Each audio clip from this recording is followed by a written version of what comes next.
ಪಾಪವ ಕಳೆಯೋ ಪರಮ ಪಾವನ ಪಂದಳವಾಸ.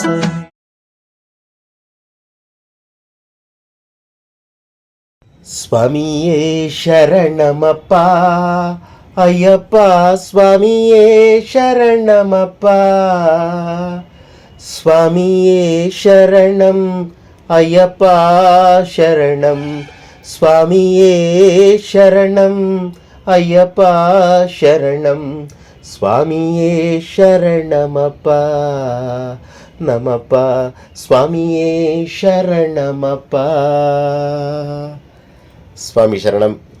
ಶಬರಿಮಲೆಯಲ್ಲಿ 26/12/2024 ಗುರುವಾರದಂದು ಮಂಡಲ ಪೂಜೆ. ಮಂಡಲ ಪೂಜೆಯ ಉತ್ಸವ ಗಾನಕ್ಕೆ ಆ 41 ದಿನಗಳ ಆ ಮಂಡಲ ಪೂಜೆಯ ಆ ಒಂದು ಮಹೋನ್ನತವಾದ ದಿನಗಳು ಸಮೀಪಿಸುತ್ತಿರುವಂತೆಯೇ ಶಬರಿಮಲೆಯಲ್ಲಿ ಪ್ರತಿಯೊಂದು ದೈವಿಕ ಪೂಜೆಗಳು ನಮ್ಮನ್ನು ಏನಪ್ಪ ಈ ಒಂದು ವಿಶೇಷವಾದ ಪೂಜೆಯಲ್ಲಿ ಏನು ಕಾರಣವಿರಬಹುದು ಎಂಬ ಪ್ರಶ್ನೆಯನ್ನು ನಮ್ಮನ್ನು ಕಾಡ್ತಾ ಇರುವಂತಹ ಪ್ರಶ್ನೆಗಳಿಗೆ ಉತ್ತರವನ್ನು ಹುಡುಕಬೇಕು. ಅದೇ ರೀತಿ ತಾವೀಗ ನೋಡುತ್ತಿರುವಂತಹ ಒಂದು ವಿಶೇಷವಾದ ಕರ್ಪೂರ ಆಳಿ ಉತ್ಸವ, ಅಂದರೆ ಕರ್ಪೂರದ ಆರತಿಯ ಆ ಒಂದು ಉತ್ಸವ ಶಬರಿಮಲೆಯಲ್ಲಿ ಏಕೆ ನಡೆಯಿತು? ಇದು ದಿನಾಂಕ 23/12/2024 ಸಂಜೆ TDB ಅವರ ಒಂದು ನೇತೃತ್ವದಲ್ಲಿ, ಆ ಒಂದು ಮೇಲ್ಶಾಂತಿಗಳ ಆ ಒಂದು ಧಾರ್ಮಿಕ ಆ ಒಂದು ನೇತೃತ್ವದಲ್ಲಿ ಆ ಶಬರಿಮಲೆಯಲ್ಲಿ ನಡೆಯಿತು. ಇದು ಏಕೆ ನಡೆಯಿತು ಎಂಬ ವಿಚಾರವನ್ನು ನಾವು ಈಗ ತಿಳಿಸ್ತಾ ಇದ್ದೀವಿ. ಆದರೆ ಈ ವಿಚಾರವನ್ನು ತಿಳಿಸಿದಂತಹ ನಮ್ಮ ಗುರುಗಳ ಆ ಒಂದು ವಿಚಾರವನ್ನು ನಾವಿಲ್ಲಿ ಪ್ರಸ್ತಾಪಪಡಿಸಲೇಬೇಕು. ತಮಿಳುನಾಡಿನ ಹೊಸೂರಿನ ಶ್ರೀಯುತ ಮಹೇಂದ್ರನ್ ಗುರುಸ್ವಾಮಿಗಳಿಂದ ತಿಳಿದುಕೊಂಡ ವಿಚಾರವನ್ನು ಇಲ್ಲಿ ಪ್ರಸ್ತಾಪಪಡಿಸ್ತಾ ಇದ್ದೀವಿ. ಸ್ವಾಮಿ ಶರಣಂ. ಈ ಒಂದು ಕರ್ಪೂರ ಆಳಿ ಉತ್ಸವ ಶಬರಿಮಲೆಯಲ್ಲಿ ಏಕೆ ಜರುಗಿತು ಎಂಬುದನ್ನು ತಿಳಿದುಕೊಳ್ಳೋಣ ಬನ್ನಿ. ಸ್ವಾಮಿ ಶರಣಂ. ಕೈ ಮೀರಿ ಹೋದ ಮಾತಿಗೆ ಮರುಗಬಾರದು, ಎಚ್ಚರವಿಲ್ಲದೆ ಎಲ್ಲೆಂದೆಲ್ಲೆಡೆ ಓಡಾಡಬಾರದು ಅಥವಾ ತಿರುಗಬಾರದು. ಈ ಒಂದು ನಿಮ್ಮ VSS ಮೀಡಿಯಾ ಆನ್ಲೈನ್ ಚಾನಲಲ್ಲಿ ಪ್ರತಿಯೊಂದು ವಿಡಿಯೋವನ್ನು ತಿಳಿಸಬೇಕಾದ್ರೆ ಇಂತಹ ಒಂದು ಗುರು ಹಿರಿಯರ ಮತ್ತು ನಮ್ಮ ಜೀವನಕ್ಕೆ ಆದರ್ಶವಾಗುವಂತಹ ಕೆಲವೊಂದು ವಾಕ್ಯಗಳನ್ನು ತಿಳಿಸುವ ಪ್ರಯತ್ನದಲ್ಲಿ ಆ ವಿಚಾರ ತಿಳಿಸಿದ್ದೇವೆ ಸ್ವಾಮಿ. ಈಗ ಶಬರಿಮಲೆಯ ಸನ್ನಿಧಾನದಲ್ಲಿ 23/12/2024 ಸೋಮವಾರ ಆ ಒಂದು ಪರಮಾತ್ಮನ ಸನ್ನಿಧಾನದಲ್ಲಿ ಈ ಕರ್ಪೂರ ಆಳಿ ಉತ್ಸವ ಜರುಗಲಿಕ್ಕೆ ಕಾರಣ ಏನು ಎಂಬುದನ್ನು ವಿಚಾರಿಸುವಾಗ ಆ ನಮ್ಮ ಮಹೇಂದ್ರ ಸ್ವಾಮಿಗಳು ತಿಳಿಸಿದಂತೆ ಕೆಲವೊಂದು ವಿಚಾರಗಳನ್ನು ಆ ಒಂದು ತಿಳಿದುಕೊಳ್ಳುವ ಪ್ರಯತ್ನದಲ್ಲಿ ಮೊದಲಿಗೆ ಆ ಭಗವಂತನ ಸನ್ನಿಧಾನಕ್ಕೆ ತೆರಳುವ ಯಾತ್ರಾರ್ಥಿಗಳು ಮಂಡಲ ಕಾಲ ವ್ರತವನ್ನು ಮಾಡಬೇಕು ಅಂತ ನಾವು ಆ ಭಗವಂತನ ವಿಚಾರಧಾರೆಯನ್ನು ತಿಳಿಸ್ತಾ ಇದ್ದೀವಿ. ಆದರೆ ಆ ಮಂಡಲ ಕಾಲ 48 41 ಎಂಬ ಗೊಂದಲ ಇದೆ. ಖಂಡಿತವಾಗಿಯೂ ತಮಿಳುನಾಡು ಮತ್ತು ಕೆಲವೊಂದು ಸಿದ್ಧಿ ಪುರುಷರ ಮತ್ತು ಆ ಸಿದ್ಧಿ ಔಷಧ ಪ್ರಯುಕ್ತ ಅಥವಾ ನಾವು ಮಂಡಲ ಕಾಲಕ್ಕೆ 48 ದಿನಗಳು ಏನು ಅನ್ನೋದಕ್ಕೆ ಆ ಒಂದು ಕಾರಣಗಳನ್ನು ತಿಳಿಸಿದ್ದೀವಿ. 48 ದಿನಗಳು. ಆದರೆ ಕೇರಳ ಸಂಪ್ರದಾಯದಂತೆ 41 ದಿನಗಳು. ಈ 41 ಅಥವಾ 48 ಆ ಮಂಡಲ ಕಾಲದ ವ್ರತವನ್ನು ಮಾಡಿದಂತಹ ಸ್ವಾಮಿಗಳನ್ನು ಕಾಣಲು ಸಾಕ್ಷಾತ್ ಅಯ್ಯಪ್ಪನೇ ಬರುವಂತಹ ಒಂದು ವಿಶೇಷವಾದ ಒಂದು ದೈವಿಕವಾದ ವಿಚಾರ ಈ ಕರ್ಪೂರ ಆಳಿಯಲ್ಲಿ ಅಡಗಿದೆ. ತಾವೀಗ ಗಮನಿಸ್ತಾ ಇರುವಂಥ ದೃಶ್ಯದಲ್ಲಿ ಸ್ವಾಮಿ ಅಯ್ಯಪ್ಪನನ್ನ ವೇಷಧಾರಿಯಾಗಿ ಸ್ವಾಮಿ ಅಯ್ಯಪ್ಪನ ಪ್ರತಿರೂಪವೇ ಬಂದಿರುವಂಥದ್ದು ಮತ್ತು ಪರಶಿವನು ಪಾರ್ವತಿಯೊಡನೆ, ವಿಷ್ಣುವು ಲಕ್ಷ್ಮಿಯೊಡನೆ ಈ ದೈವಿಕ ಪರಿವಾರಗಳೇ ಶಬರಿಮಲೆಯಲ್ಲಿ ಬರಲು ಕಾರಣ ಏನು ಅಂದರೆ, ನನ್ನ ಭಕ್ತರು ಮಂಡಲ ಕಾಲ ವ್ರತವನ್ನು ಮಾಡಿ ನನ್ನ ಸನ್ನಿಧಾನಕ್ಕೆ ಬಂದಿದ್ದಾರೆ, ಅವರಿಗೆ ಅರಸ ಬನ್ನಿ ನೀವು ಎಂದು ಆ ಸ್ವಾಮಿ ಅಯ್ಯಪ್ಪನು ಸಕಲ ದೇವ ಪರಿವಾರಗಳನ್ನು ತನ್ನ ಸನ್ನಿಧಾನಕ್ಕೆ ಕರೆಸಿಕೊಳ್ಳುವಂತಹ ಮಹೋನ್ನತವಾದ ಆ ದೈವಿಕ ದೃಶ್ಯಗಳನ್ನು ತಾವೀಗ ನೋಡ್ತಾ ಇದ್ದೀರಾ. ಅಂದರೆ ಯಾರು ಮಂಡಲ ಕಾಲ ವ್ರತವನ್ನು ಮಾಡಿ ಬರ್ತಾರೋ ಅವರಿಗೆ ಹರಸಲು ಸ್ವಾಮಿ ಅಯ್ಯಪ್ಪನು ಮಾತ್ರ ಅಲ್ಲ, ಮುಕ್ಕೋಟಿ ದೇವಾನುದೇವತೆಗಳು ಶಬರಿಮಲೆಗೆ ಬರ್ತಾರೆ ಎಂಬುದರ ಸಾಂಕೇತಿಕವಾಗಿ ಈ ಕರ್ಪೂರ ಆಳಿಯನ್ನು ಆ ಒಂದು ಮೇಲ್ಶಾಂತಿಗಳ ನೇತೃತ್ವದಲ್ಲಿ ಪೊಲೀಸ್ನವರ ಬಂದೋಬಸ್ತ್ನಲ್ಲಿ ಪೊಲೀಸ್ನವರ ಸಹಕಾರದೊಂದಿಗೆ ಆ ಒಂದು ದೇವಾನುದೇವತೆಗಳಿಗೆ ಕರ್ಪೂರದ ಆರತಿಯನ್ನು ಬೆಳಗಿ ಶಬರಿಮಲೆಗೆ ಬಂದಿರುವ ಆ ದೇವಾನುದೇವತೆಗಳಿಗೆ ಪೂಜಿಸುತ್ತಿರುವಂತಹ ಈ ಮಂಡಲ ಕಾಲದ ಮುಂದಿನ, ಅಂದರೆ ಮಂಡಲ ಕಾಲದ ಕೆಲವು ದಿನಗಳು, ಅಂದರೆ 2 ದಿನದ ಮುಂಚೆ ಈ ಒಂದು ಉತ್ಸವ ಶಬರಿಮಲೆಯಲ್ಲಿ ಜರುಗಿದೆ. ಇದು 2 ದಿನ ಅಂದರೆ 3 ದಿನ, ನಿನ್ನೆ ದಿನ ನಡೆದಿದೆ, ಕ್ಷಮಿಸಿ.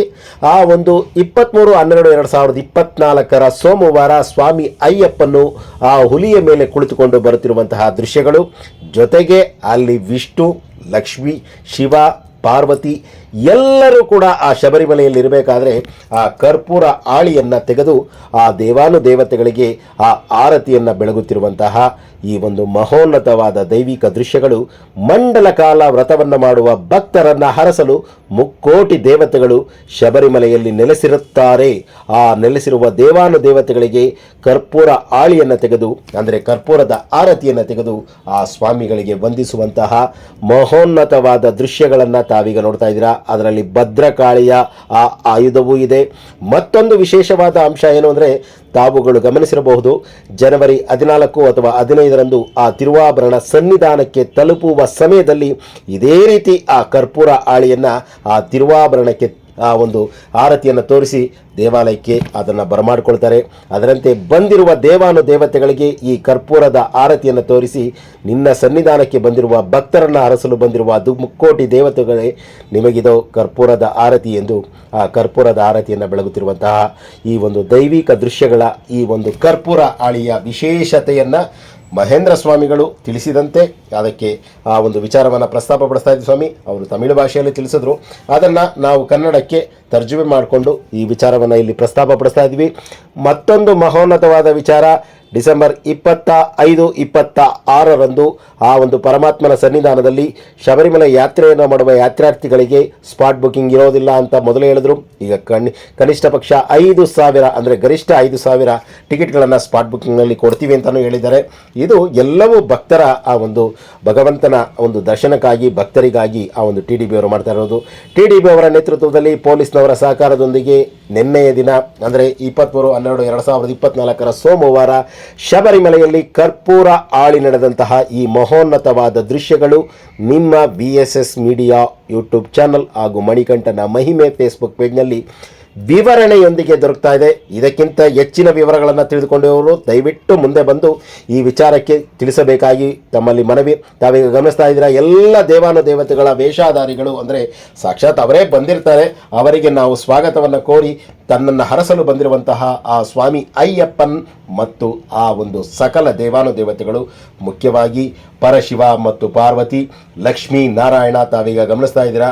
ಆ ಒಂದು ತ್ರಿಮೂರ್ತಿಗಳಲ್ಲಿ ಆ ಬ್ರಹ್ಮ ವಿಷ್ಣು, ಬ್ರಹ್ಮನನ್ನು ಅಲ್ಲಿ ನಾವು ಯಾರೋ ರೂಪದಲ್ಲಿ ಬ್ರಹ್ಮನೂ ಬಂದಿರ್ತಾರೆ, ತ್ರಿಮೂರ್ತಿಗಳ ಜೊತೆಗೆ ಎಲ್ಲ ದೇವಾನುದೇವತೆಗಳು ಬಂದಿರುವಂತಹ ಆ ದೇವಾನುದೇವತೆಗಳಿಗೆ ಕರ್ಪೂರದ ಆರತಿಯನ್ನು ಬೆಳಗಿ ಮಂಡಲ ಕಾಲ ವ್ರತವನ್ನು ಮಾಡಿ ಬಂದಿರುವಂತಹ ಭಕ್ತರಿಗೆ ಅರಸಲಿಕ್ಕೆಂದೇ, ಆಶೀರ್ವದಿಸಲಿಕ್ಕೆಂದೇ, ಅವರ ಕೋರಿಕೆಯನ್ನು ತೀರಿಸಲಿಕ್ಕೆಂದೇ ಸ್ವಾಮಿ ಅಯ್ಯಪ್ಪ ಎಲ್ಲ ದೇವಾನುದೇವತೆಗಳನ್ನು ತನ್ನ ಸನ್ನಿಧಾನಕ್ಕೆ ಕರೆಸಿಕೊಳ್ಳುತ್ತಾರೆ.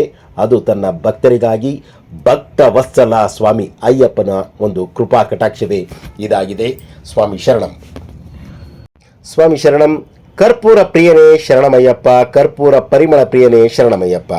ಸ್ವಾಮಿ ಅಯ್ಯಪ್ಪನ ಪೂಜೆಯಲ್ಲಿ ಕರ್ಪೂರಕ್ಕೆ ಏಕೆ ಪ್ರಾಧಾನ್ಯತೆ ಎಂಬ ವಿಚಾರ ಇಲ್ಲಿ ನಾವು ಪ್ರಸ್ತಾಪಿಸಲೇಬೇಕು ಸ್ವಾಮಿ. ಕರ್ಪೂರವು ಹುರಿದು ಅಲ್ಲಿ ಆ ಒಂದು ಕರ್ಪೂರದ ಎಲ್ಲವೂ ಕೂಡ ಆ ಆವಿಯಲ್ಲಿ ಮಿಲನವಾಗುತ್ತೆ. ಎಲ್ಲವೂ ಶೂನ್ಯ, ಏನೂ ಉಳಿಯೋದಿಲ್ಲ, ಭಸ್ಮವೂ ಬರೋದಿಲ್ಲ. ಕರ್ಪೂರ ಹುರಿದಾಗ ಅಲ್ಲಿ ಶೂನ್ಯವಾಗಿರುತ್ತೆ. ಮನುಷ್ಯನ ಜೀವನ ನೀವೇನೇ ಸಾಹಸ ಸರ್ಕಸ್ ಏನೇ ಮಾಡಿದ್ರೂ ಕೂಡ ಇಲ್ಲಿ ನಿಮ್ಮ ಜೀವನದಲ್ಲಿ ಎಲ್ಲವನ್ನ ಬಿಟ್ಟೋಗಬೇಕು. ಶೂನ್ಯ, ಬದುಕು ಶೂನ್ಯ ಇದ್ದಾಗ 4 ಜನಕ್ಕೆ ಒಳ್ಳೆಯದನ್ನು ಮಾಡಿ ಎಂಬ ಒಂದು ಸಾಂಕೇತಿಕವಾಗಿ ಆ ಕರ್ಪೂರ ಉರಿಯುತ್ತೆ ಸ್ವಾಮಿ. ಸ್ವಾಮಿ ಶರಣಂ. 23/12/2024ರಂದು ಶಬರಿಮಲೆಯಲ್ಲಿ ನಡೆದಂತಹ ಕರ್ಪೂರ ಆಳಿ ಉತ್ಸವದ ಇಷ್ಟು ವಿವರಣೆಗಳ ಜೊತೆಗೆ ತಮ್ಮಲ್ಲಿ ಒಂದು ಮನವಿಯನ್ನು ಮಾಡ್ತಾ ಇದ್ದೀವಿ ಸ್ವಾಮಿ. ಹೆಚ್ಚಿನ ವಿವರಗಳು ತಿಳಿದುಕೊಂಡಿರುವ ಗುರುಸ್ವಾಮಿಗಳು ಮುಂದೆ ಬಂದು ದಯವಿಟ್ಟು ತಿಳಿಸಿಕೊಡಿ ಸ್ವಾಮಿ. ಈ ನನ್ನ ನಂಬರ್ 9740280589 9740280589 ಈ ನಂಬರ್ಗೆ ಕರೆ ಮಾಡಿ, ವಾಟ್ಸಪ್ ಮೂಲಕ ತಿಳಿಸಿ, ಟೆಲಿಗ್ರಾಮ್ ಮೂಲಕ ತಿಳಿಸಿ, ವಿಚಾರಧಾರೆಯನ್ನು ಹಂಚಿ ಆ ಭಗವಂತನ ವಿಚಾರಧಾರೆಯನ್ನು ತಿಳಿದುಕೊಳ್ಳಲು ಸಹಕರಿಸಿ ಎಂದು ಪ್ರಾರ್ಥಿಸುತ್ತಾ, ನನಗಿಂತ ಕಿರಿಯವನು ಯಾರೂ ಇಲ್ಲ. VSS ಮೀಡಿಯಾ ಯೂಟ್ಯೂಬ್ ಚಾನಲ್ಗಾಗಿ ಹೊಸೂರಿನ ಗುರುಸ್ವಾಮಿಗಳಾದ ಮಹೇಂದ್ರನ್ ಸ್ವಾಮಿಗಳ ಗುರುಸ್ವಾಮಿಗಳ ಆಶೀರ್ವಾದವನ್ನು ಬೇಡಿ ನನಗಿಂತ ಕಿರಿಯವನು ಯಾರಿಲ್ಲ. TS ಕಣ್ಣನ್, ರಾಮನಗರ. ಸ್ವಾಮಿಯೇ ಶರಣಮಯ್ಯಪ್ಪ. ಶಬರಿಮಲೆ ಯಾತ್ರೆ ಎಂದರೆ ಒಂದು ಮಂಡಲ ಕಾಲ ವ್ರತ. ಆ ವ್ರತವಿದ್ದು ಶಬರಿಮಲೆ ಯಾತ್ರೆಯನ್ನು ಮಾಡಿದಾಗ ಆ ಭಗವಂತ ದೇವಾನು ದೇವತೆಗಳೇ ಬಂದು ನಿಮ್ಮನ್ನು ಅರಸುತ್ತಾರೆ ಎಂಬ ವಿಚಾರಧಾರೆಗೆ ಈ ಶಬರಿಮಲೆಯ ಈ ಒಂದು ಕರ್ಪೂರ ಆಳಿ ಉತ್ಸವ ಸಾಕ್ಷಿಯಾಯಿತು, ನಿದರ್ಶನವಾಯಿತು. ಇದನ್ನು ಅರಿತುಕೊಂಡು ಒಂದು ಮಂಡಲ ಕಾಲ ವ್ರತ ಮಾಡಿ ಶಬರಿಮಲೆ ಯಾತ್ರೆ ಮಾಡಿ. ಸ್ವಾಮಿ ಶರಣಂ.